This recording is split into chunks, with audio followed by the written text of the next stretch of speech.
Okay, praise the Lord. आप सभी का अभिनंदन और स्वागत करते हुए आप सभी के पास फिर से पधार रहा हूं मैं गुजरात की धरती से अनिया, आप सभी के विकास के लिए आने वाले दिनों में काफी खुशियां मनाने के लिए तैयारी कर रहे हैं और लगातार कई जगह से 700 रुपए और कई जगह से 1000 रुपए इकट्ठे किए जा रहे हैं मसीह समाज और एक एक घर के ऊपर।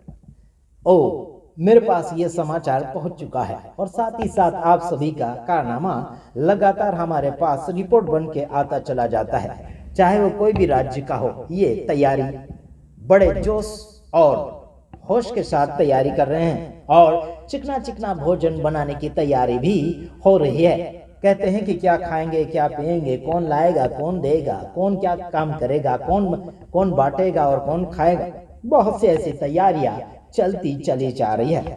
हालांकि एक जगह प्रोग्राम हुआ था, वहां पर कुछ हिंदू संगठन यानी कि कर्मचारियों ने जाकर वहां पर रोक टोक किया था। मैं तो सोचता हूं कि उन्होंने अच्छा भी किया, क्योंकि बाइबल से संबंधित प्रोग्राम अगर आप करते हैं तो उसमें हम भी साथ देते हैं, लेकिन बाइबल से हटकर अगर आप कार्य करते चले जा रहे हैं तो आपका विरोधी मैं तो क्या चाहे कोई भी हो सकता है। हालांकि एक बात बताना चाहता हूं, प्रेम भाव का समाचार जगत भर में बांटना चाहिए।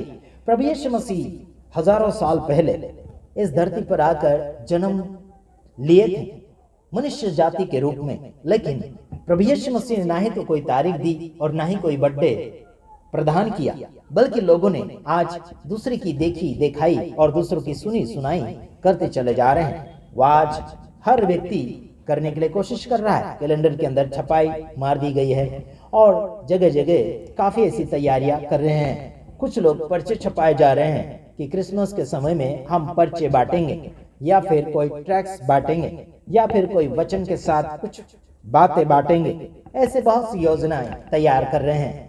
मैं आपको बताना चाहता हूं कि प्रभु यीशु मसीह हर दिन के लिए है। प्रभु यीशु मसीह आज भी, कल भी, हमेशा के लिए है।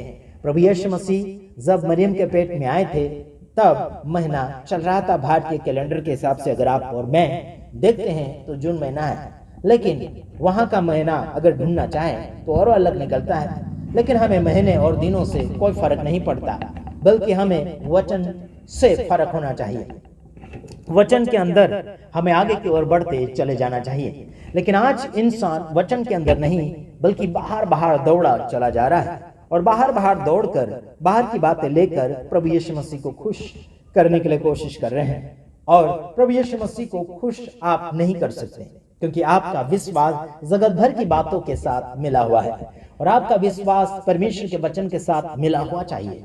और अगर आप जगत भर की बातों के साथ अपनी खुशियां लेकर प्रभु के पास जा रहे हैं और उत्सव मनाने के लिए कोशिश कर रहे हैं, तो आपको हो सकता है बजरंग दल या फिर आरएसएस के लोग आपको रोक टोक करेंगे, तब हम कुछ आपका साथ और मदद नहीं दे पाएंगे। हालांकि आपको बताना चाहता हूं, हम ईमानदारी का साथ देते हैं और झूठ का कभी भी साथ देने में हम आगे की ओर नहीं बढ़ते हैं। आपको एक और बात बताना चाहता हूं, मैं मत्ती 5 का 10 वचन, धन्य है वे जो धार्मिकता के कारण सताए जाते हैं, क्योंकि स्वर्ग का राज्य उन्हीं का है। क्या आप और मैं प्रभु यीशु मसीह के नाम में अगर सताए जाते हैं तो क्या आप सहन करते हैं? अगर मैं आपका विरोध कर रहा हूं क्रिसमस के कारण, तो क्या आपको सहन करने का विचार बढ़ता चला जा रहा है या फिर बदला लेने की भावना बढ़ती चली जा रही है आपके अंदर? एक और बात आपके सामने मैं फरमाना चाहता हूँ, स्वर्ग का राज्य पाना है तो धार्मिक आपको बनना है। स्वर्ग का राज्य पाना है तो सताव में आपको प्रभु के जैसा बर्ताव व्यवहार करना चाहिए। हालांकि बदले की भावना के साथ बिल्कुल नहीं। आज व्यक्ति 100% बदले की भावना के साथ बढ़ता है। छत्तीसगढ़ के अंदर अगर ज्योति शर्मा ने या फिर बजरंग दल वालों ने, रतन यादव ने विरोध किया था, तो लोगों ने झाड़ू, चप्पल, जूते और बहुत से ऐसे हथियार निकालकर आगे की ओर उन्होंने हमला करने के लिए कोशिश की, पुतला बनाकर। और रैलियां भी 2-2, 3-3 दिन तक उन्होंने रैली निकाली, धरना प्रदर्शन, रोड जाम कर दिया था। एक बात बताना चाहता हूं, क्या ये मसीह के संबंधित व्यक्ति है या नहीं? बाइबल के अनुसार आपको प्रूफ मिलता चला जाएगा। विरोध में अगर व्यक्ति सामने की ओर कर रहा है कुछ हथियारों के साथ, तो वहां पर समझ जाना चाहिए कि वो व्यक्ति प्रभु से जुड़ा नहीं, बल्कि वो तो काट दिया हुआ या फिर थूक दिया हुआ व्यक्ति है। जैसे कि सांप के सिर को कुचला जाने के बावजूद भी वो पूंछ को हिलाते रहता है, और पूंछ को हिलते हुए देखकर कुछ डरपोक लोग डर जाते हैं और भाग जाते हैं। आपको बताना चाहता हूं कि ऐसे ही लोग जो है प्रभु यीशु मसीह का नाम और सेवा को बिगाड़ते चले जा रहे हैं। अगला वचन आपके सामने फरमाना चाहूंगा, जैसे कि आप पढ़ सकते हैं याकूब 5:13, इसमें लिखा है, यदि तुम में कोई दुखी है तो वह प्रार्थना करे, यदि आनंदित है तो वह स्तुति के भजन गाएं। Praise the Lord. यहाँ पर लिखा है कि आपके अंदर कोई दुखी है तो उसके साथ क्या करें? प्रार्थना करें, यानी कि उसके लिए प्रार्थना करें। कैसे प्रार्थना? प्रार्थना का मतलब होता है परमेश्वर से बात करना, उस व्यक्ति के विषय में, उस व्यक्ति के दुख के संबंधित बातें प्रकट करना चाहिए। हे पिता परमेश्वर, उन्हें क्षमा कीजिए, वो भी यीशु मसीह के नाम से। Hallelujah, praise the Lord.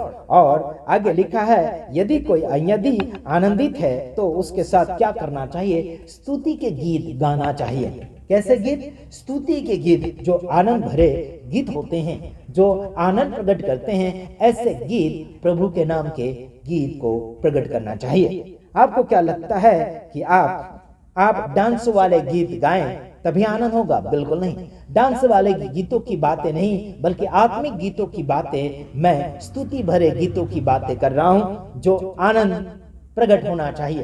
Praise the Lord. ये नहीं कि आप डांस कर रहे हैं कोई पिक्चर के गाने जैसे, कोई पिक्चर के डांस जैसे आप कूद रहे हैं, नाच रहे हैं, वो बाइबल से संबंधित बिल्कुल नहीं है। दाऊद राजा नाच रहे थे, वो अलग बात है, लेकिन परमेश्वर यानी कि यीशु मसीह कहीं भी पूरी सेवकाई में, 3.5 साल की सेवकाई में कहीं भी नचवाया नहीं और कहीं भी नाचा नहीं, कहीं भी प्रोग्राम में ऐसे नाच कूद के बिल्कुल नहीं करें।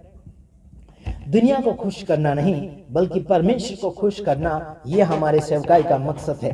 Praise the Lord. आपको क्या लगता है कि आपने जो सेवकाई स्टार्ट करी है, क्या मनोरंजन के साथ आप करते रहोगे? मनोरंजन की सेवकाई नहीं, बल्कि ये सेवकाई जो है सीरियसली और ईमानदारी की सेवकाई पाई जाती है। और इस सेवकाई में लूटपाट नहीं, मिलावटें नहीं। समझ में आता है मेरे तमाम भाइयों बहनों? आइए अगला वचन पढ़कर मैं समाप्ति की ओर जा रहा हूँ। यहाँ पर लिखा है, यानी कि यशाया 1 अध्याय उसका 11 वचन में क्या पाया जाता है, आइए देखते हैं। यहोवा यह कहता है, तुम्हारे बहुत से मेल बलि मेरे किस काम के हैं? है ना? क्या कहता है कि तुम्हारे जो बहुत से, मतलब जो मेल बलि, कुछ बलि करते हैं ना लोग, कुछ अनाज बलि करते हैं, कुछ पशु बलि करते हैं और कुछ बलि करते हैं, ये मेरे किसी काम के नहीं है। मैं तो मेढ़ों के होम बलियों से और पाले हुए पशुओं की चर्बी से अघा गया हूं। क्या मतलब? कंटाल गया है, परेशान हो चुका है। समझ रहे मेरे भाइयों बहनों?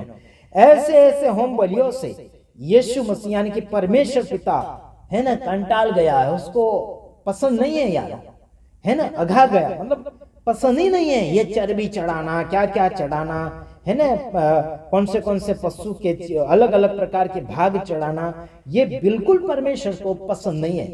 तो आजकल नया नियम के अनुसार परमेश्वर को क्या पसंद है मालूम?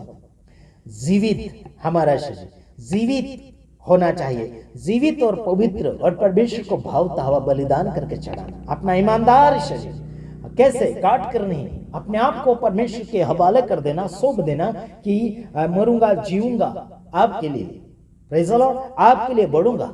जैसे कि रोमियो 12 अध्याय के अंदर आप देख सकते हैं परमेश्वर को क्या भाता है। आत्मिक सेवकाई वही है जो अपने आप को प्रभु के सामने हवाले कर देना है। Praise the Lord.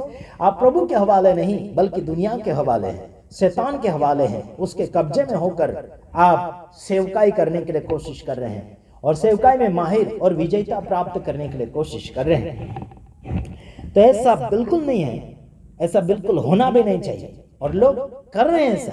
कोई बोलता मैं आपका चर्च बना दूंगा, कोई बोलता मैं आपका बंगला बना दूंगा, कोई बोलता मैं आपका ये दे दूंगा, ये खरीद दूंगा, वो खरीद दूंगा। बहुत सा आप मालदार करने की बातें करेंगे, लेकिन आप उस बातों में बिल्कुल नहीं आना। आपके दोस्त यार आपको मदद कर रहे हैं, उसमें खुश रहना है ना, प्रेज़ द लॉर्ड। जैसे कि हमने पढ़ा यशाया 1 अध्याय उसका 11 वचन हमने पढ़ा और आपने सुना। आइए हम फिर जाते हैं, फिर आएंगे। God bless you. आमीन।